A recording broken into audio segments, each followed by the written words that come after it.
Você já teve que tomar uma decisão difícil, mesmo sem saber o que encontraria pela frente? Já sentiu o peso de mudar de direção quando tudo em você queria permanecer onde estava? E em meio a tudo isso, já se perguntou: será que Deus está mesmo comigo? Gênesis 46 nos leva exatamente a esse lugar de dúvida, de expectativa e de decisão. Jacó, já idoso, vive um dos momentos mais delicados de sua vida. Após tantos anos pensando que seu filho José estava morto, ele recebe a notícia de que ele está vivo e que é o responsável por sustentar a família em tempos de fome. Mas essa notícia vem com um chamado. Ele precisa deixar Canaã e descer ao Egito. A mudança é grande, é um passo em direção ao desconhecido, mas nesse cenário de incertezas, Deus se revela com palavras que aquecem a alma. Não tenha medo, eu descerei com você. O Senhor não apenas permite a jornada, Ele a acompanha, e isso muda tudo. Gênesis capítulo 46. Então Israel partiu com tudo o que tinha. Chegando a Berseba, ofereceu sacrifícios ao Deus de seu pai Isaque. Deus falou com Israel em visões durante a noite e disse: Jacó, Jacó. Ele respondeu: Eis-me aqui. Deus continuou: Eu sou Deus, o Deus de seu pai. Não tenha medo de descer ao Egito, pois lá farei de você uma grande nação. Eu descerei com você ao Egito e certamente farei você voltar. A mão de José fechará os seus olhos. Então Jacó partiu de Berseba, e os filhos de Israel colocaram seu pai Jacó, seus filhos e suas mulheres, nos carros que o faraó havia enviado para levá-los. Eles levaram consigo o seu gado e os bens que haviam adquirido na terra de Canaã. Assim, Jacó foi ao Egito com todos os seus descendentes. Seus filhos, os filhos de seus filhos, suas filhas e as filhas de seus filhos, levou todos os seus descendentes com ele para o Egito. Estes são os nomes dos filhos de Israel, Jacó e seus filhos, que foram ao Egito. Ruben, o primogênito de Jacó. Os filhos de Ruben: Enoque, Palu, Esrom e Carmi. Os filhos de Simeão: Gemuel, Jamim, Oade, Jaquim, Zoar e Saul, filho de uma mulher cananeia. Os filhos de Levi: Gerson, Coate e Merari. Os filhos de Judá: Er, Onã, Selá, Perez e Zerá, mas Er e Onã morreram na terra de Canaã. Os filhos de Perez foram Esrom e Ramul. Os filhos de Issacar: Tola, Puva, Jó e Sinrom. Os filhos de Zebulon: Serede, Elon e Jalel. Esses são os filhos que Lia deu a Jacó em Padã-Arã, junto com sua filha Diná. Ao todo, os filhos e filhas de Jacó por meio de Lia eram 33. Os filhos de Gade: Zifion, Rade, Suni, Esbom, Eri, Arodi e Areli. Os filhos de Azer: Imna, Isvá, Isvi e Berias, e a irmã deles, Sera. Os filhos de Berias foram Éber e Malquiel. Esses são os filhos de Zilpa, que Labão deu à sua filha Lia. Zilpa deu esses filhos a Jacó, ao todo 16 pessoas. Os filhos de Raquel, mulher de Jacó: José e Benjamim. A José nasceram Manassés e Efraim na terra do Egito, que lhe deu Azenate, filha de Potífera, sacerdote de On. Os filhos de Benjamim: Belare, Bequer, Asbel, Gera, Naamã, Ei, Ros, Mupim, Upim e Arde. Esses são os filhos de Raquel que nasceram a Jacó. Ao todo, 14 pessoas. O filho de Dan: Ruzim. Os filhos de Naftali: Jazeel, Guni, Gezer e Silém. Esses são os filhos de Bila, que Labão deu à sua filha Raquel. Bila deu esses filhos a Jacó. Ao todo, 7 pessoas. Todas as pessoas que vieram com Jacó para o Egito, que eram seus descendentes, sem contar as mulheres dos filhos de Jacó, eram 66. Os filhos de José que nasceram no Egito eram 2. Todas as pessoas da casa de Jacó que vieram para o Egito eram 70. Jacó enviou Judá à frente a José para que o encontrasse em Gósen. Quando chegaram à terra de Gósen, José mandou preparar sua carruagem e foi ao encontro de seu pai Israel. Quando o viu, lançou-se ao pescoço do pai, chorando longamente. Então Israel disse a José: agora posso morrer em paz, pois já vi o seu rosto e sei que você ainda está vivo. Depois, José disse aos seus irmãos e à casa de seu pai: vou subir para falar com o faraó e lhe direi: meus irmãos e a casa de meu pai vieram da terra de Canaã para cá. Eles são pastores de rebanhos, homens que cuidam de gado, e trouxeram consigo suas ovelhas, gado e tudo o que têm. Quando o faraó os chamar e perguntar: qual é a ocupação de vocês? Respondam: seus servos cuidam de gado desde a juventude até agora, assim como nossos pais também cuidavam. Assim vocês poderão habitar na terra de Gósen, pois os egípcios detestam todos os pastores de ovelhas.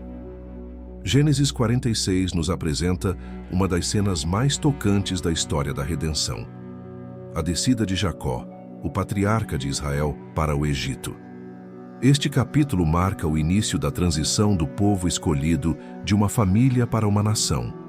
E, ao mesmo tempo, revela como Deus conduz sua promessa com mão firme e coração compassivo, mesmo em tempos de mudança, de medo e de incerteza. Logo no início, vemos que Jacó parte com toda a sua família rumo ao Egito após saber que seu filho José está vivo. Mas antes de cruzar a fronteira definitiva, ele para em Berseba e oferece sacrifícios a Deus. Essa atitude não é um detalhe qualquer. Berseba era um lugar significativo para a história da fé de sua família. Ali, seu pai Isaque havia invocado o nome do Senhor. E agora Jacó também se volta a Deus buscando direção, demonstrando dependência e reverência. Deus então aparece a Jacó em uma visão noturna e o chama pelo nome: Jacó, Jacó. Essa repetição carrega intimidade e cuidado. Deus, que conhece os seus, o chama pessoalmente e o tranquiliza com palavras firmes: eu sou Deus, o Deus de seu pai. Não tenha medo de descer ao Egito, porque lá farei de você uma grande nação. Eu descerei com você ao Egito e certamente farei você voltar. Essa fala é carregada de doutrina, promessa e consolo. Deus revela que ele não está limitado a um território como Canaã, mas é o Senhor soberano sobre todas as terras. Ele assegura a Jacó que sua vida e a história do povo da aliança estão seguras em suas mãos, mesmo fora da terra prometida. Isso nos ensina que a fidelidade de Deus não está limitada a locais ou circunstâncias específicas. Muitas vezes, somos tentados a medir a bênção de Deus pelos ambientes em que estamos ou pelas situações que enfrentamos. Mas este texto nos mostra que o centro da segurança está em Deus mesmo. E onde Ele está conosco, ali há vida, direção e esperança. Mesmo que estejamos caminhando para o desconhecido, se Ele nos guia, podemos seguir com confiança. Jacó então parte, e com ele toda a sua descendência. A longa lista de nomes que se segue não é um apêndice sem valor, mas parte do testemunho das promessas cumpridas. Deus havia prometido a Abraão que faria dele uma grande nação, e agora vemos a casa de Jacó formada por filhos, netos e bisnetos, totalizando 70 pessoas. Esse número representa a totalidade da semente da aliança, que se multiplicaria no Egito conforme a palavra de Deus. A história da redenção não avança por meio de heróis isolados, mas por famílias inteiras chamadas e sustentadas por Deus. Cada nome registrado é um lembrete de que Deus não esquece dos seus, nem dos pequenos, nem dos grandes. Esse cuidado específico e detalhado de Deus também é visto no reencontro de Jacó com José. Após anos de dor e luto, achando que seu filho estava morto, Jacó agora o vê vivo, exaltado e como instrumento de livramento. Ele se lança sobre José e chora longamente. Sua declaração: agora posso morrer, pois já vi o seu rosto e sei que você ainda está vivo, é um testemunho de que Deus transforma luto em consolo e ausência em reencontro. Nada escapa ao controle de Deus. Ele preserva a vida, mesmo quando parece perdida aos nossos olhos. Ele restaura vínculos que julgávamos quebrados para sempre. Por fim, José orienta seus irmãos quanto à apresentação ao faraó. Eles devem declarar sua verdadeira ocupação, pastores de rebanho, mesmo sabendo que os egípcios desprezavam esse ofício. Isso não é apenas um detalhe cultural, é um plano providencial. Ao declarar isso, os israelitas seriam mantidos em Gósen, uma região separada, e assim poderiam crescer como povo sem se misturar com os costumes e idolatrias do Egito. Essa separação imposta pela providência não era um isolamento orgulhoso, mas uma proteção da identidade e da fé. Deus, ao manter seu povo apartado, estava zelando para que a nação que surgiria ali fosse santa, distinta e dedicada a Ele. Aqui vemos que a santidade continua sendo o chamado do povo de Deus. Mesmo quando vivemos no meio de uma sociedade que rejeita a Deus, Ele nos chama para sermos diferentes.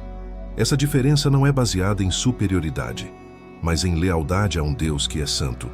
Viver de forma santa é reconhecer que pertencemos a Ele, que fomos separados por Sua graça e que temos um propósito maior do que simplesmente nos adaptarmos ao mundo ao nosso redor. Aplicando tudo isso às nossas vidas hoje, somos lembrados de que devemos buscar a Deus antes de qualquer decisão importante, assim como Jacó buscou no altar em Berseba.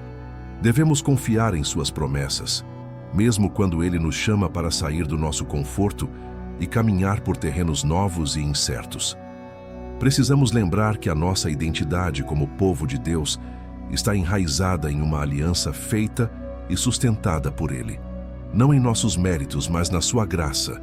Somos chamados a viver com fé, com santidade e com obediência, porque sabemos que o Senhor está conosco.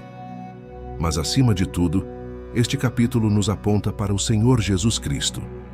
Assim como José foi enviado adiante para preparar a preservação da família de Jacó, Cristo foi enviado por Deus para salvar seu povo, não apenas de uma fome passageira, mas da condenação eterna. Ele desceu a este mundo, viveu sem pecado, sofreu, morreu e ressuscitou, para que todos os que são chamados por Deus sejam salvos, preservados e conduzidos à vida eterna. Em Cristo, todas as promessas de Deus se cumprem. Portanto, ao olhar para Gênesis 46, vemos não apenas um relato antigo, mas uma imagem clara do cuidado divino, da fidelidade das promessas e da certeza de que Deus está conduzindo toda a história para a sua glória e para o bem do seu povo. Que essa verdade renove o seu coração com fé, humildade e esperança. Se você gostou desse vídeo, não se esqueça de deixar seu like, pois isso nos ajuda a proclamar e levar o Evangelho a mais pessoas. E se ainda não é inscrito, convido você a se inscrever no canal e ativar o sininho de notificações para não perder os próximos conteúdos. Que Deus abençoe grandemente a sua vida.